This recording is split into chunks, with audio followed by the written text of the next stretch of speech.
it's often the people who are in later life who are really fit and can jump into any sport and like be good at it. Throughout their childhood, they probably did a really wide range of sports and built up. Hello and welcome to the UK Surf Show. We are your hosts. I'm Pete. And I'm Leighton. On this episode, we speak to Ollie from the Surf Fit Academy. Yeah, part 2 of our 3-part series. So this one is body. And we speak to Ollie, as Leighton said. And this episode, I think you'll find, has turned into a therapy session for Leighton. Yeah, I apologise. My craziness is going to come out in this one. I told you all it was coming. You're going to see it. And yeah. Ollie's a really nice guy, really knows what he's doing. He's also a coach at The Wave. Yeah. So he's a personal trainer and a surfer and a coach. Very talented young man. Yeah, I noticed you very quickly tried to get off the part of "you're crazy" is going to come out. Well, it's going to come out anyway, isn't it? I don't need to talk about it all the bloody time. I do. I need to talk about it. It's sectioned after this. It's sectioned after this. So. In this episode, you'll enjoy the part where he starts talking about the voices in his head. So, yeah. Really good episode though. And before we get into it, don't forget those 2 codes. Again, we have one for the Logfin Co, and that is the logfinco.co.uk, or go to our website and you'll find the links to Northcore and Logfin Co, and use the code the UK Surf Show 10, and that will get you 10% off anything you order from the Logfin Co. And head over to Northcore to get your 15% off by using the discount code SURFSHOW.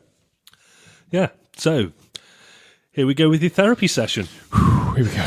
Hey, I'm Ollie. I'm from the Surf Fit Academy. Cool. So you're kind of everywhere at the moment on Instagram. We feel anyway, because we saw you. I think you did a program for Sasha from Zero Ego Board Reviews. So we had him on.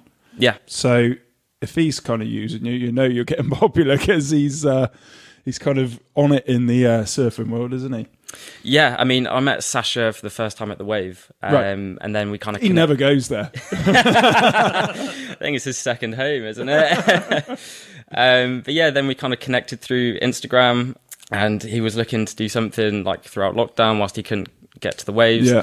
And yeah, we just kind of built a program around work, surfing, that kind of fit him. Cool. And yeah, got him on a program. So most of your clients, are they, it's online then, isn't it, what you do? Yeah, so everything's online. I don't do any in-person coaching at the moment. Yeah, cool. So everybody can do it at home, and is it own body weight exercises and stuff like that? So it's a complete mix. So obviously during lockdown, when this all started, everyone was doing home workouts. If you had equipment, brilliant. That meant we can do more exercises, make it a bit more interesting, get a bit more novel. But obviously a lot of people didn't have equipment. So that was, most people were doing home workouts. But now gyms have opened. Yeah. We've got quite a few people getting back into the gym. So you can tailor workouts for them at the gym as well, not just for home. Oh, yeah, awesome. completely. Yeah. So were you based at the Wave and just doing fitness there before, or did that then change? Is that why it changed to online?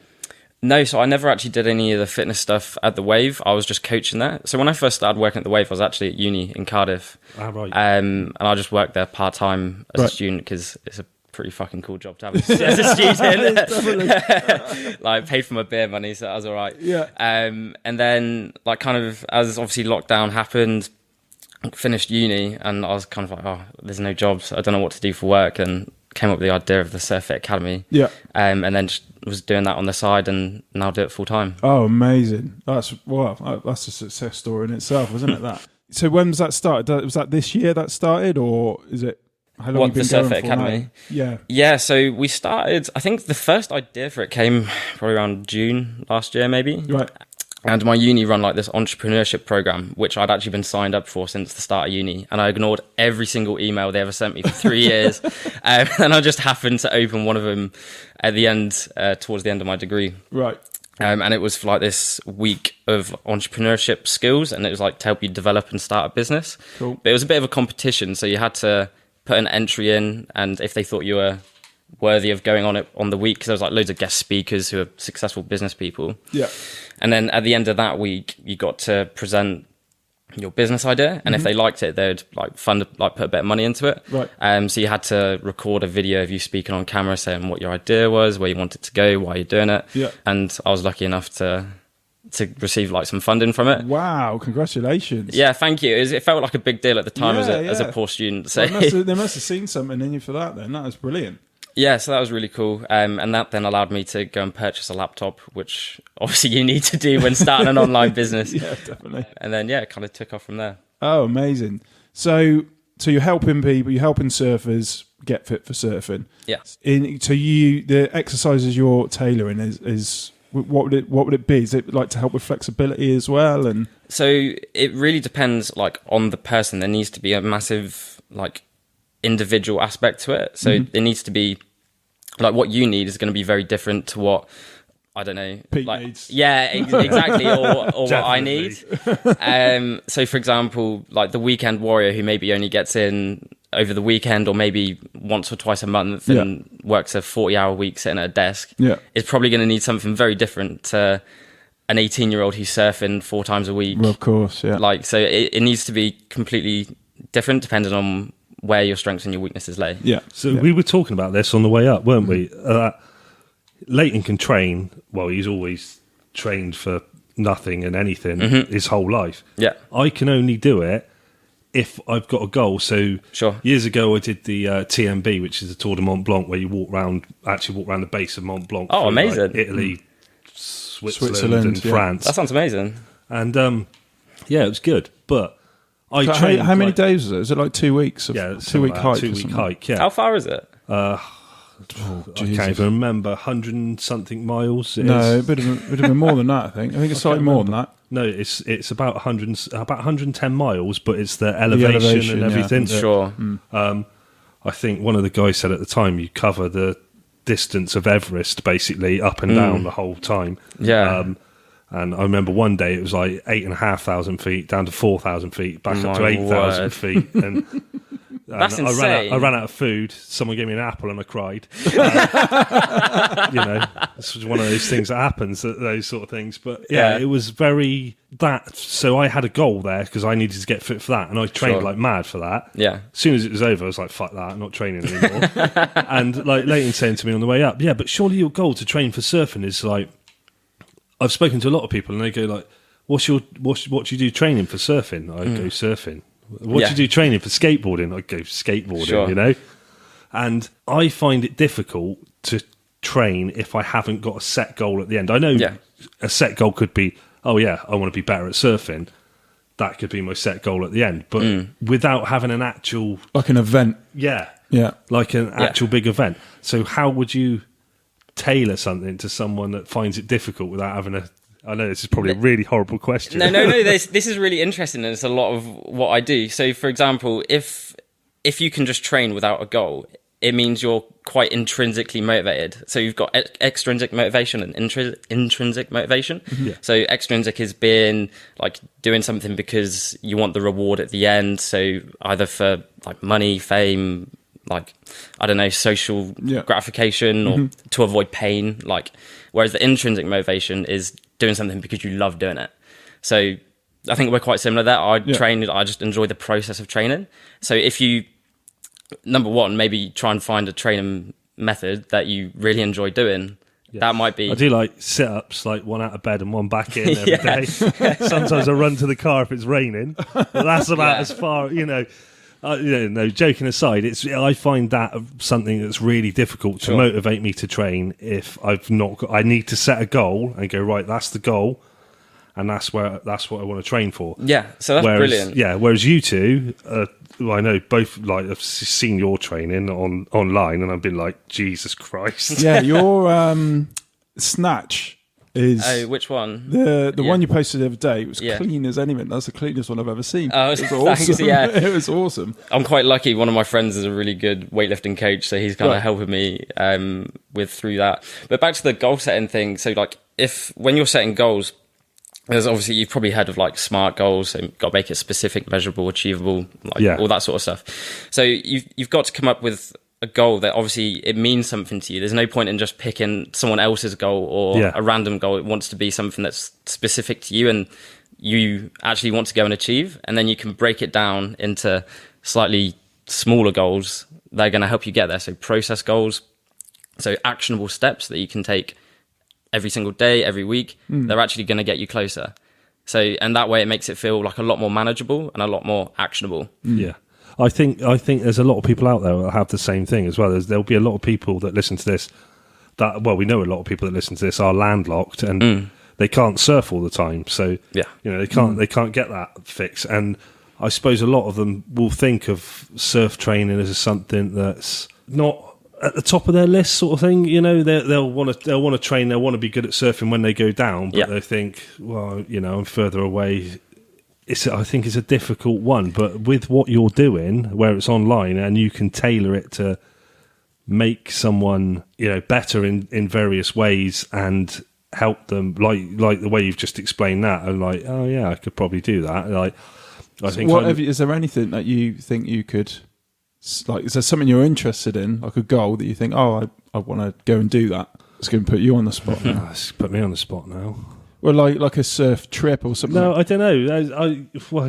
That's the other problem I suppose you've got at the moment is because of everything that's been going on. Nobody could have any goals to travel anywhere.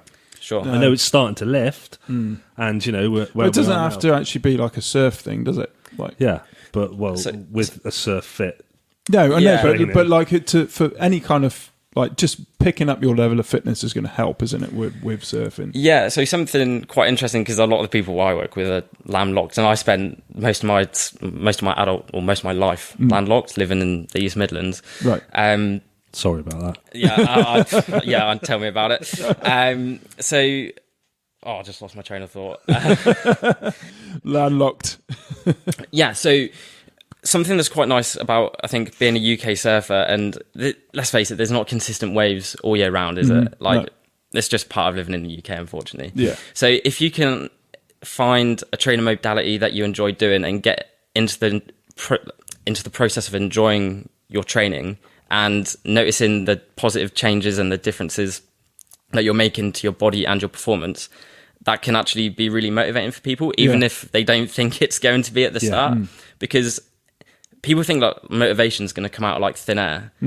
It just doesn't. It's not. That's not a thing. Like, motivation comes from results, which takes action to get you there. So once you've got the ball rolling, you start seeing some results. You're going to be more motivated to train and keep that going. Because if you put in a load of really hard work for 4 weeks, 6 weeks, 12 weeks, whatever, and then you can objectively say at the end, I've improved this, this, and this.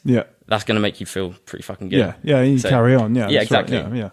What about because swimming? You were really into swimming before lockdown, weren't you? And you were really good at it as well. Yeah, I just don't want to get back in the pool at the moment no, but you went to you did a bit of open water swimming as well. Yeah, awesome. I was like really into swimming before we went into lockdown. Yeah, and it's something that I do want to go back into. But as I say, like, it was normally 1 or 2 nights a week in the pool, and then once a week or once every other week open water swimming somewhere as well.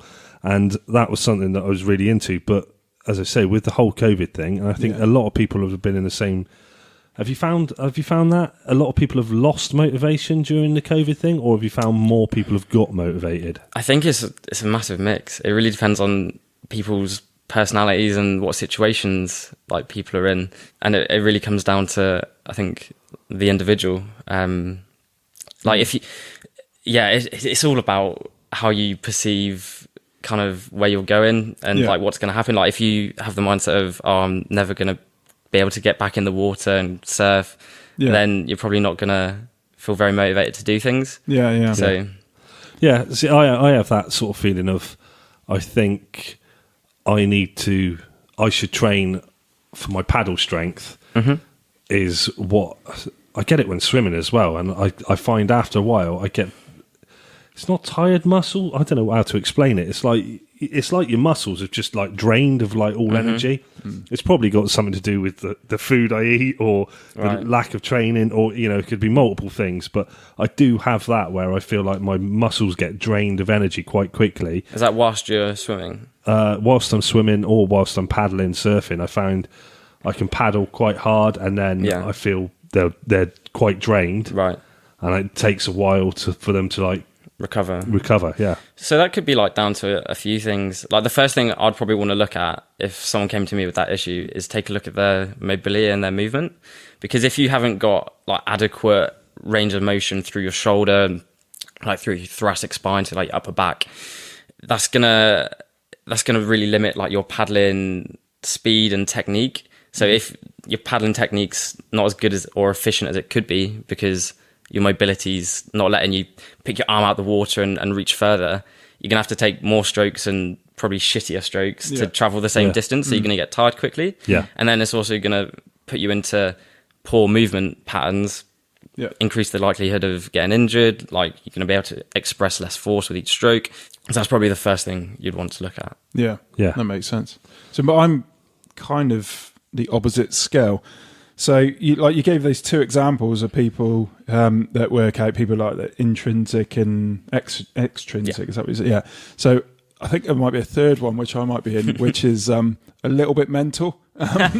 So it's almost like. It's an addiction. It's going to make me sound a bit crazy now, because when I'm losing the enjoyment to work out, but I feel like I have to.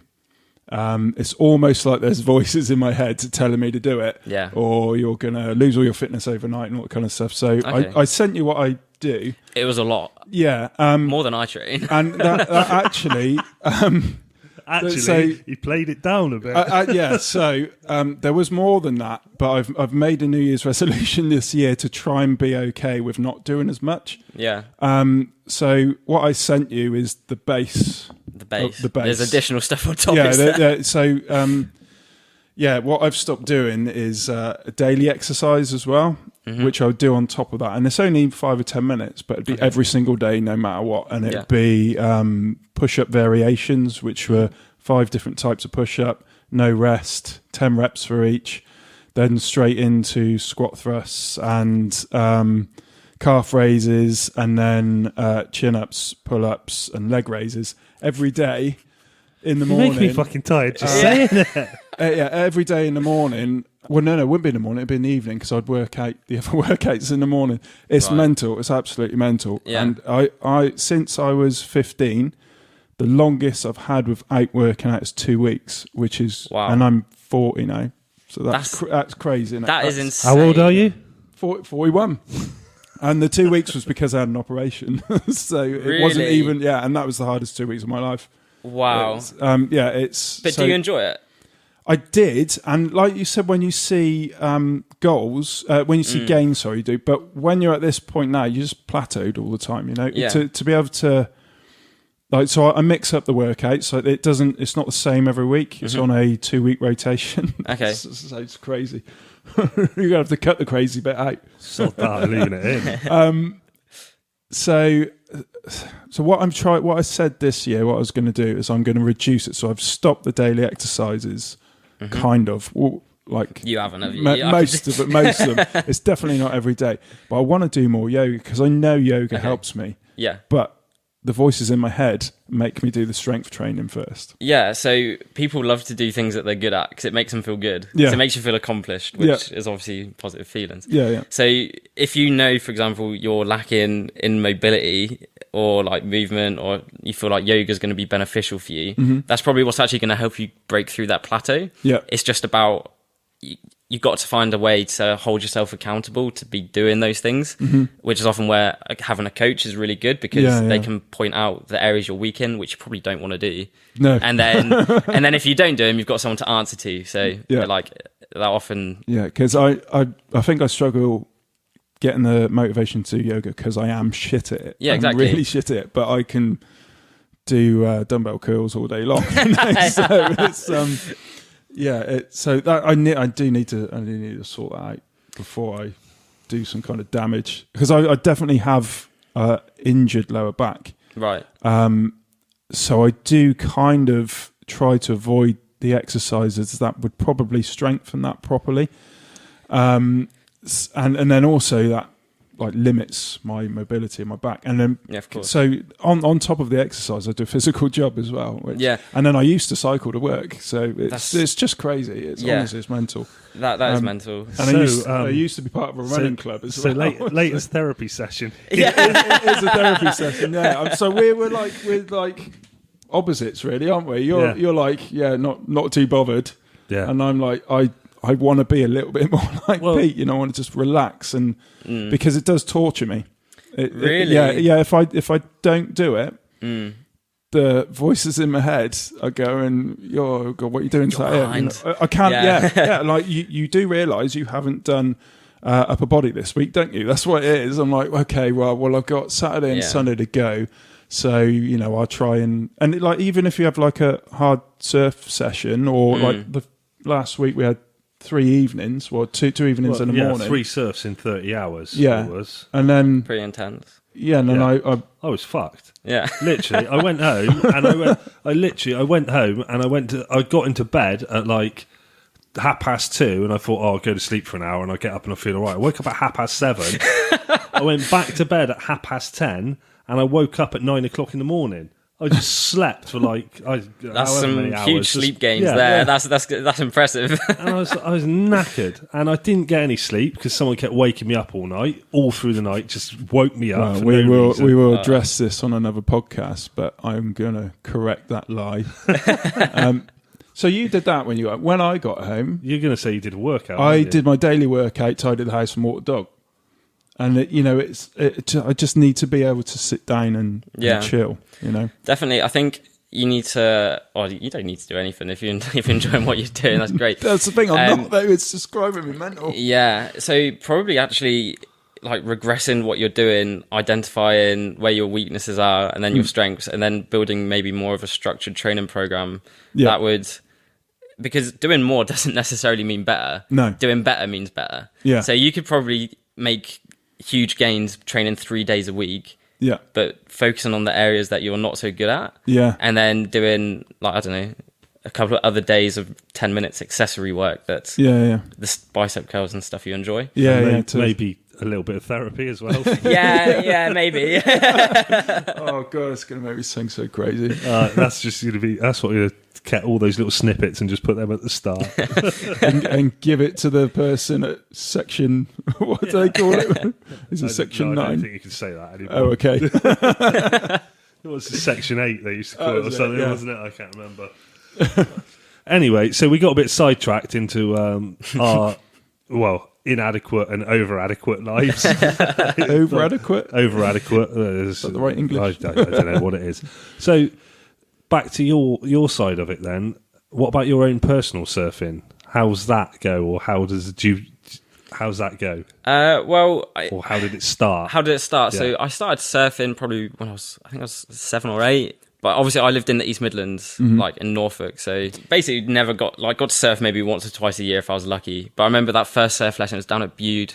I can't remember the surf school, but I remember it being like amazing. Like from that point on, I remember through school, all I could think about was going surfing. And awesome. Yeah, it was awesome, but I could never surf, so it was so painful at the same time. There's that bit, I can't remember who said it. I heard someone said it, and it was that you get that feeling the first time you catch a wave, there's no one that just goes, oh yeah, I surfed, it was all right. I've never met a single person who's gone, I've surfed, yeah, I can surf, it's all right. Once you've got that feeling of catching a wave, you're like, oh my God, this is like a drug. Crack. Yeah, literally. Yeah, no, completely agree.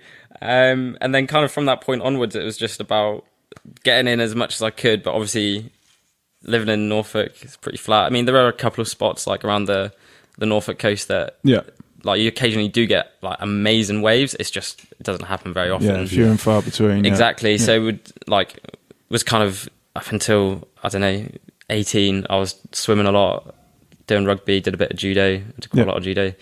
And when I was 18, I was like, right, find a uni that's as close to the coast that does a course that I want to do as possible, so I can actually like get in the water and try to progress with that. Right.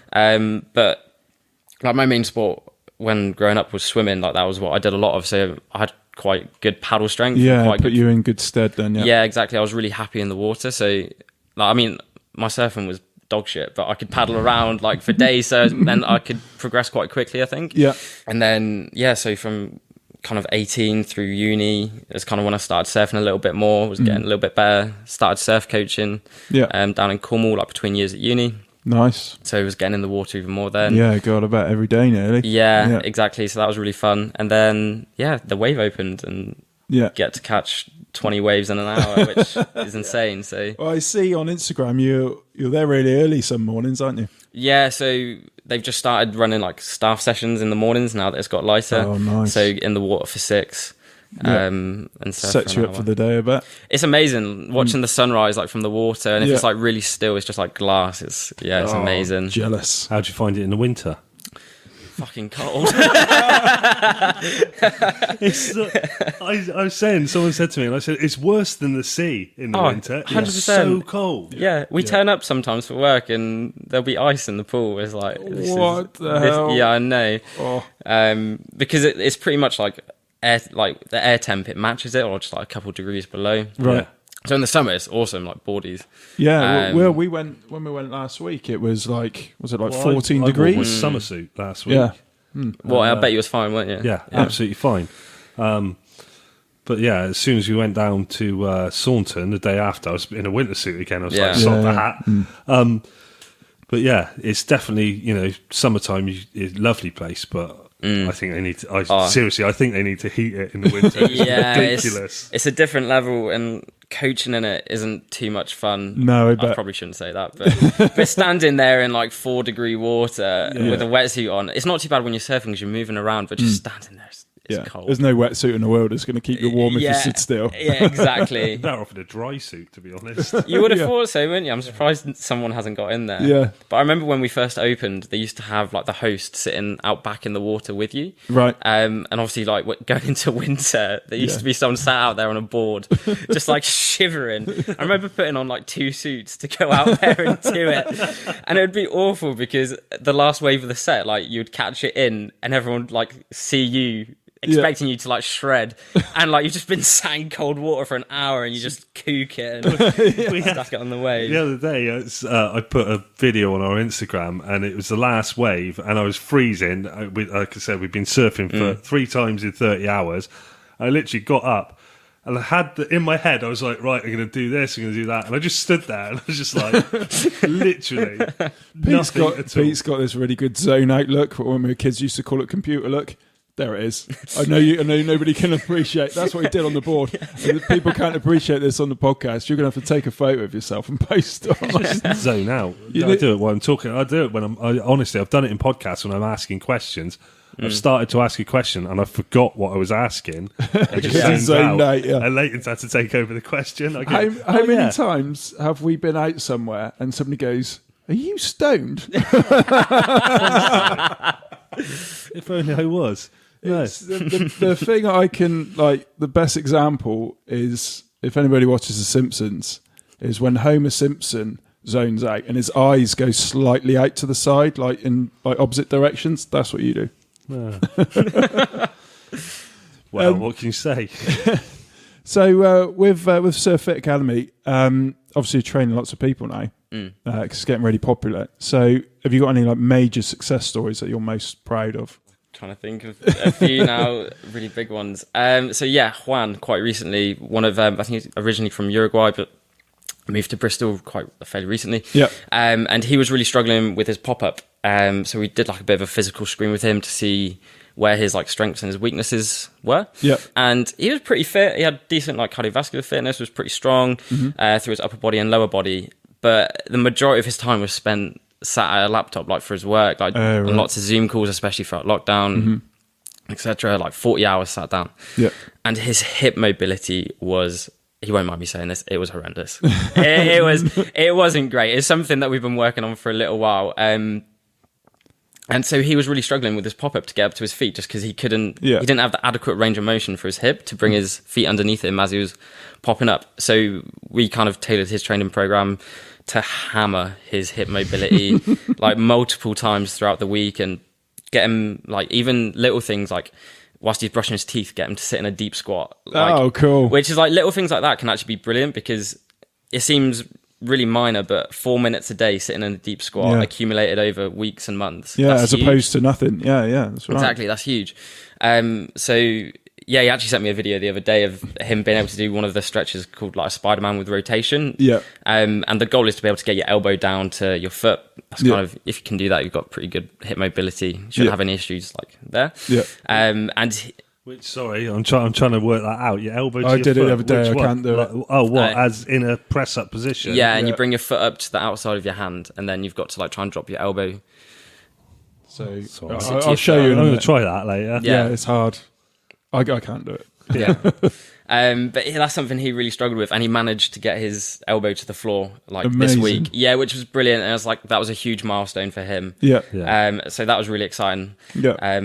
That is great, because that's going to massively improve his surfing, and then it, like you said, pop-up's going to be easier for him. Yeah. And then ultimately his overall mental health is going to be lifted because he can surf like he wanted to, and isn't that great? That's great. So do you find then, so being at the wave as well, do you find you've run a program and you can see the gains? The gains and improvements in people in their surfing? Yeah, do some of your clients come to the wave and you actually get to see them? Yeah, so it's really cool actually. A couple of times people have like come to the wave and messaged me, and I've been able to like go there and watch them surf. Cool. And obviously you can only see difference if you see them like surf at the start and then like a couple of weeks, months down the line.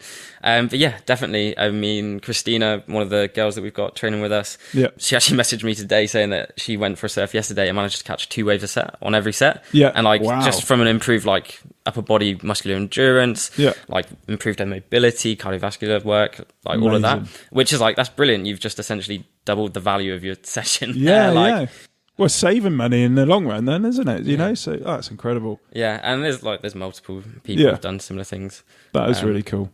So, what we've done, haven't we? So, you've sent me your what do you call it when you test? Yeah, just like a test and battery. So physical. So I've said I got a couple of issues, which is mobility. By the start of this, you've got a lot of issues. Yeah, well, apart from the mental ones, the physical ones. Yeah, so I'm a little bit like. Did you say his name was Juan? Yeah. Yeah, so a little bit like that. I'm not sat at a desk for 40 hours. I'm like on my feet all day, but it's just my flexibility, and it does impact my pop up.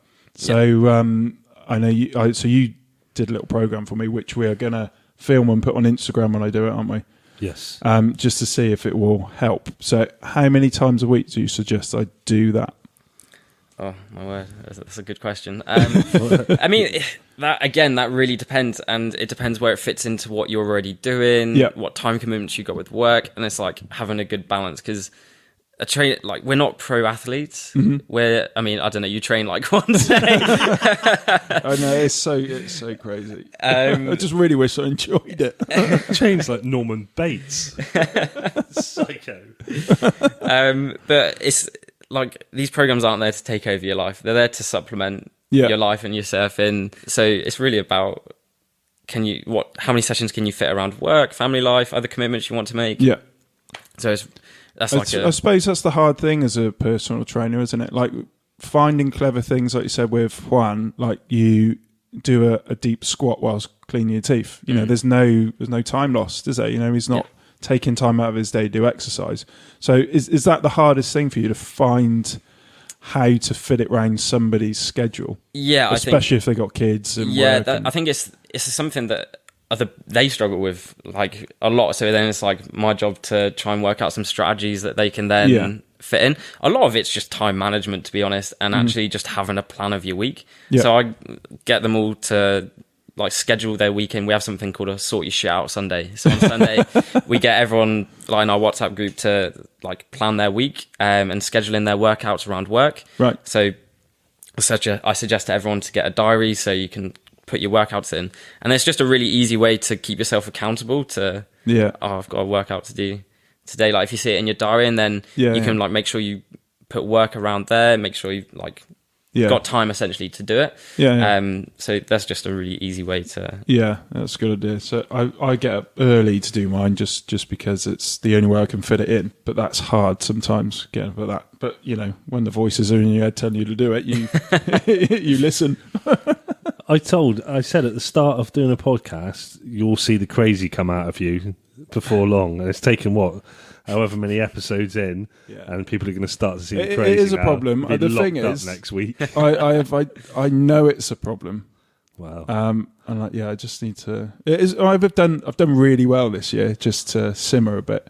It just needs to simmer a little bit more. Does it take anything away from like anything else that you do? No, because it takes away from your sleep. Because you get up stupid early. So it used to. When it was the evenings, because I used to do it in the evenings, and it did used to impact on relationships and stuff like that. So I've managed to switch everything around so I get up in the morning. The only problem with the morning is obviously I'm not warmed up enough. And I don't seem to be able to get warmed up enough. So I do pick up more injuries in the mornings, which is... Well, I suppose just spend a little longer warming up, I guess. Yeah, and that means getting up even earlier and already get up at 5. So sure. Well, maybe it means then maybe you've got to take a look at your workouts, pick what's really valuable in there and is going to give you the biggest bang for your buck. Yeah, and then work less on injury. that. Yeah, exactly. Yeah. So, and that way you can spend more time warming up. You won't get injured as much. Good idea. I'm probably due to. So I normally rejiggle them and work out different exercises every 6 months and do the 2-week rotation. So I'm due to do. I've probably been a bit lazy this time. I'm due to do that. It doesn't sound like you've been lazy. So I think I'm going to use the ones that you've said. I'm going to try and put them in somewhere, see if it helps with my flexibility. But I'm definitely going to do some more yoga because I know that helps. I'm just really bad at it.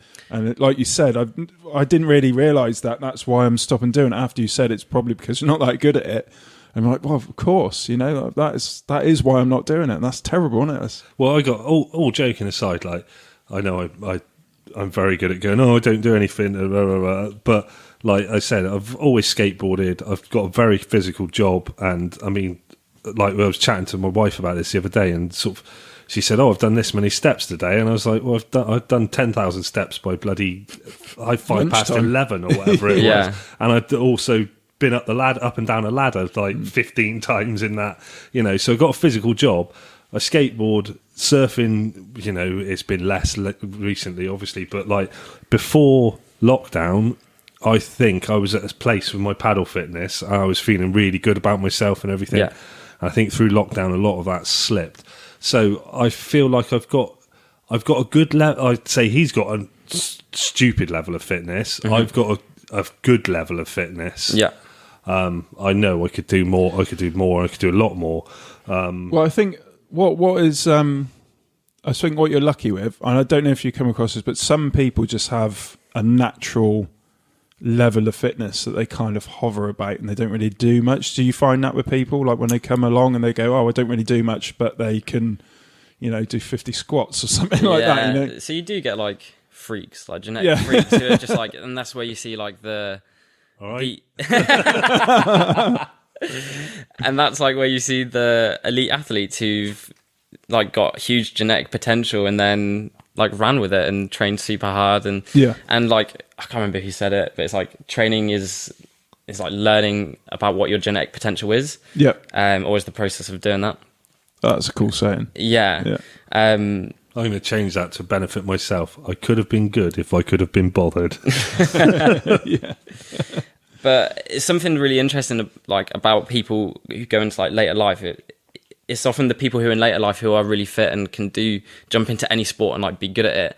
Throughout their childhood, they probably did a really wide range of sports and built up just very good like general physical preparedness. Well, that's what I used to do. I used to do everything. I think that's probably what it is, isn't it? Because you used to skateboard all day, every day, and you probably did that for like 10 or 15 years. You skated all the time, so maybe that is... Yeah, well, not only that, though. I used to skateboard, used to play football, like swam since I was young. Used to play any sports or games that I could. Well, and I was saying to Ollie, we were into climbing for a bit as well. Climbing. And I mean, the things we did with the website before, like, slacklining. I don't know if you've ever tried that. Brilliant, Yeah, that's brilliant fun. And that's surprising how quickly your core fitness... goes up with that. Yeah, improves really quickly. Really challenging. Super fast, yeah. And I mean, I've always played like different sports, and any sport I would have played. But as you say, I always skateboarded. Yeah. So, but when it comes to actually like muscles that you're using in surfing, apart from when it comes to actually like working out, you just didn't really. Well, you weren't really interested in doing that, were you? No. So something, obviously, like from what you've just said, it sounds like what you've done is you've got a massive base of different kind of training methods, sports, so that gives you like massive diversity. So you can go into a different sport and pick it up really easily because you've done skateboarding, you've done football where you've moving like doing lunges or squats and like or that similar movement pattern. You can then take it into a different sport and be like, oh, this is similar to kicking a ball, or this is similar to rock climbing, and like, does that make sense? Yeah. Similarities in all the things. Yeah, exactly. So there's like, at the moment, there's quite a lot of research in sports science done around like early specialization. So kids who gymnastics and swimming are great examples of where kids go through it from like the age of, I don't know, whenever they start 5 years old, and they do nothing else. Yeah, I did gymnastics and swimming from really young. Yeah, up until sort of. I must have been about 8 years old. The combination's great, but what you see a lot of is like people doing that sport or like one single sport until like they're 18. Yeah. Get to 18, decide it's not for them, they don't enjoy it anymore. I don't know, they got pushed into their parents or they just fell out of love with it. Try to jump into a different sport, and because they've only ever done that one specific sport, they find it really difficult to like transfer into other things. Yeah, that makes sense. Yeah, so what people are suggesting is like, don't specialize in one thing too early. Just build a really good general base of physical preparedness. And so I suppose parents would push a kid into some kind of area and go, "Oh, get really, really good at that," and that might not be the best thing. Yeah, I mean, I'm not an expert in like parents, like not in that sort of area. But I mean, I think it's pretty natural, isn't it? Like both my parents were swimmers. My dad did a lot of judo, so that's what I did. Yeah, so you did both. So which is like completely natural, but it's maybe having like the conscious thought to maybe think, oh, maybe we should try this or try this. And I think with things are just so much more accessible now, aren't they, to try different sports? So I think it's quite positive. Yeah, I think that's similar to me actually. So my dad he used to do weight training and run, and that's my base is that thing. My dad was fat and drank. But then he died when he was 55, so it shows you which way you want to go, really. That's definitely true. What can you do? So what about your own training then, Ollie? What do you do? What do you enjoy, should I say? What do I enjoy doing? So at the moment I'm surfing quite a lot, which is obviously, that's great fun. Kind of that's priority number one. Yeah. Also doing a little bit of rock climbing, which I've kind of recently got into, which is really fun. I enjoy doing that. And I'm starting to like do a little bit of Olympic lifting. So like snatch, clean and jerk. Yeah. So hard. It's so hard. Lots of coordination. Yeah. But it's really nice being bad at something because like learning the process of doing it, and then also when you're new to something, it means you make gains really quickly, and it's nice seeing that progress. Yeah. Like newbie gains. Yeah. And then just a bit of general strength training. Like I enjoy picking heavy things up and putting them back down again. Like it's good fun. Oh, great way of describing it. What's your trainer? Pick up heavy things and put them back down. Yeah, I mean that's pretty much it, isn't it? It is, yeah. So, what do you think of a trainer? Because there seems to be fads that go around, and I can remember a few years ago. What was the CrossFit thing? What do you think of CrossFit? CrossFit, I think CrossFit's brilliant. I think I think it gets a lot of bad press because they see people doing like movements really badly maybe, or like training ridiculously hard, but ultimately I think it's done more good than it has done bad. I think they've built a really awesome community of people, and like essentially just getting people healthier, fitter and stronger. It's like anything, you get good CrossFit gyms, you get bad CrossFit gyms, and I think the good ones are doing a great job. I think it's brilliant, like the way they train is what I like about it was all because I did I think they call it an on-ramp course. Okay. And you need to be a certain level before you're allowed to go into the classes. I think it was something like that, or you had to hit a certain level on this on-ramp course. And and they just basically teach you the movements and how they do them to be safe. And I did really enjoy it. It was really hard. It was really hard. But they, what I liked about it was all the movements and all the exercise was all kind of minimal equipment. Okay. And I quite like that because, you know, that doesn't mean you've got to go to the gym all the time. If you miss one, you could do it at home or something like that. And that's what's good about the course that you're providing for people as well. It's, you don't need equipment to be able to get fit. And I didn't realise it because I've worked out like for most of my life. I didn't really realise that a lot of people don't realise that. They think that you need to go to the gym if you want to be fit. And there's a lot of people who don't realise that actually you can do it at home. Yeah, I mean, there's still hell of a lot you can do from home. Yeah. It's just trying to find ways to make it, like mix it up and make it different. Yeah. Because you are limited with exercise choice and selection. Yeah. But obviously you got different variations that you can throw in there to keep it interesting, keep people on their toes. Yeah. And I think what you're providing for people as well is because most people go to the gym as well to get motivation. They feel motivated to go to the gym. But if there's someone like you said, you know, sort your shit out Sunday. Yeah, that's really cool stuff like that. Like, yeah. So on that, what is someone going to get off you if they come to you? If they come to Surf Fit Academy online, what are they going to get off you? What's part of the program? Sure. So when someone jumps on board, the first kind of stage of training is a testing stage.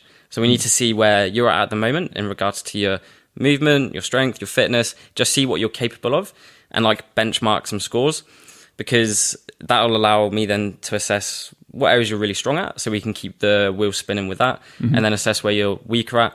And that's essentially low-hanging fruit. You're going to get quicker results, bigger gains from that low-hanging fruit. So you want to like seize that almost. Yeah. And kind of that'll be the main part of your training. And then also have a look at their lifestyle, like other parts of that will come together of building their program essentially. So their work commitments, how much time they want to put in, how many sessions, where they're going to be training, and then kind of go from there. And I'll build a program, and then we kind of just communicate throughout the week, see how they're getting on. People like everyone gets my WhatsApp number.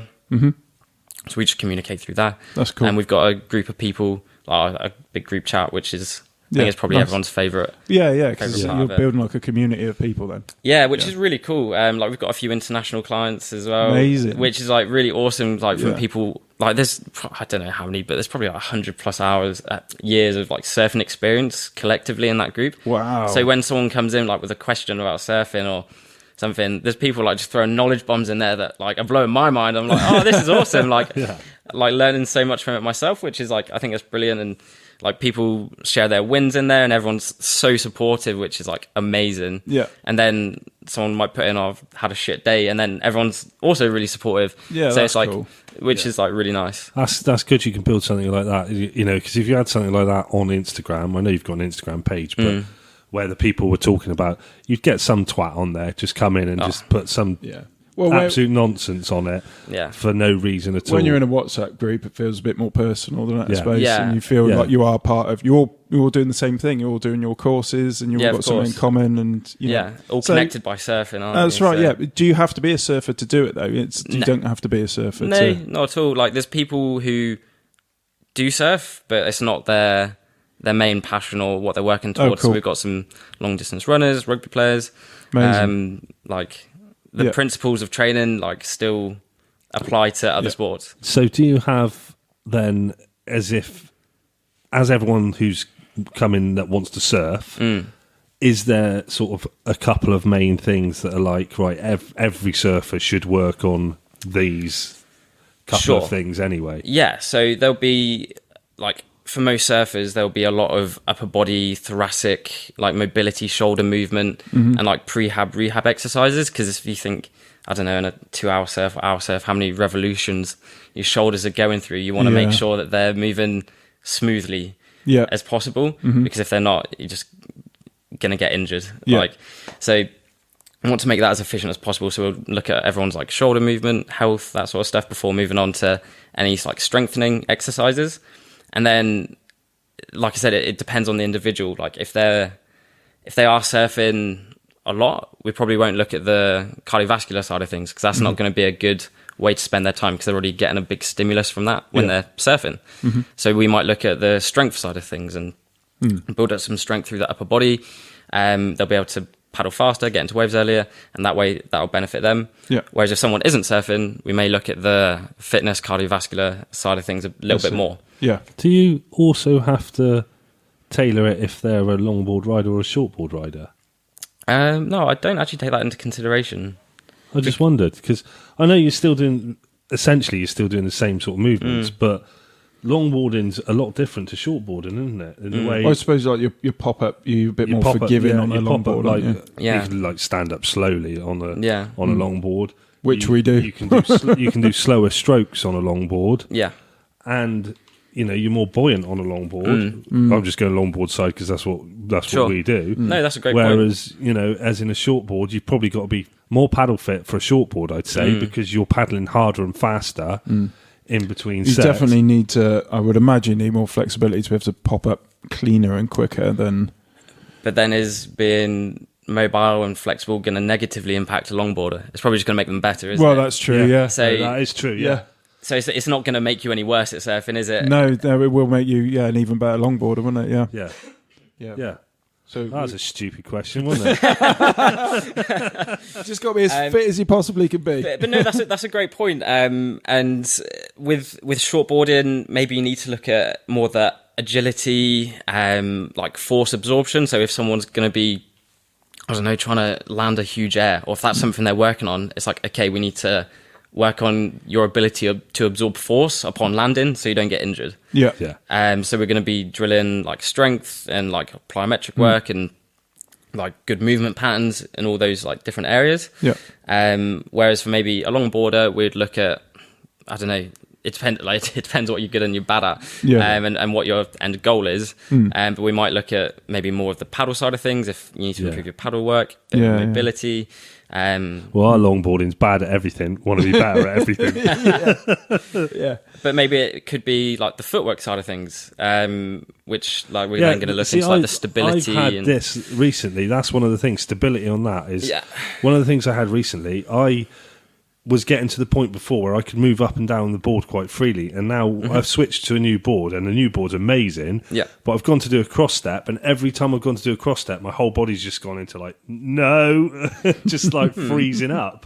I think you need to learn how to dance with the board, don't you? I probably do now. Do you wrestle with it? Not dance. Yeah. No, it's because the old one was so big and heavy, and like it was just like a log. You just walk up and down it, no problem. Whereas this one's much more, responsive. Sure. And I feel like slightest off weight, and you're like, well, you're in like that. And like, so I go to cross step, and I'm like, and then my body's just freezing up on it. Sure. So I think it's important to remember that surfing is a very specific skill. Like you're not going to be able to recreate it on land. I mean, like surf skating does a decent job. And I think that's great for drilling technique on land. Like you're probably not going to get anything better than that to actual practice techniques, turns, etc. But with surfing, like if you want to get really good at surfing, you've just got to go out and surf. And it sounds like so obvious, but it's like it's you could take the fittest person in the world with no surfing skill, and they're probably going to be shit at surfing because they haven't got that specific skill. So I see what you mean. So maybe a bit of surf coaching, actual surf in water coaching, having someone take a look and say, "Oh, it might be a really quick, easy fix. You got to do this." There's there won't be a quick, easy fix. There'll be hours, weeks, and months of work. That's usually the way it is. But they might point out something really obvious and might just have like a light bulb moment, which does happen occasionally. I think, like Leighton said, though, one of the main things is I've just changed boards. And this board is definitely more responsive, it's nicer, but it's more twitchy as well. So it's definitely one of those things where exactly what you wanted, exactly what I wanted, and now I've got to fight with it to get it to do what I want. Sure. Just got to learn how to ride the thing, haven't you? Well, Ollie, we could talk to you all night long. Well, I could anyway, because there's just loads of ideas I'd like to bounce off you. But would you like to tell everyone where to contact you online and stuff, and then maybe you get some more clients? Yeah, sure. So you can find me on Instagram, Surf Fit Academy, search that and I'll pop up. If you want to get in touch, just reach out through message, just send me a message, say hi, and I'll come chat to you. Or you can fill out my application form, which is the link in my bio. Thanks for that, Ollie. Really, really appreciate his time. Yeah, I'm not that mental. It's that mental. I just have, it's motivation. It's called motivation. That's what it is.